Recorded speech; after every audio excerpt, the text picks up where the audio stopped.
Hey, good morning. Do you have this problem with turtlenecks that you feel like they're choking you? I don't know. I mean, when I was younger, I didn't have that problem so much. But now that I'm older, I feel like I'm suffocating all the time.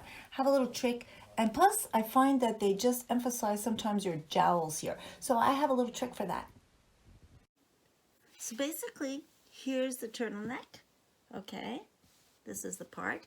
And it's just, it's not backwards or anything. It's just rolled all the way up. And all I did in the back of it, not the front, I just cut all the way to the seam.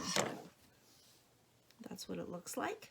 So now when you wear it, it'll just flip over and be something like this. I'll show you. I'm going to try it on. There you go. Do you see the difference? So now it's been cut. Yeah, here it's just sticking out kind of.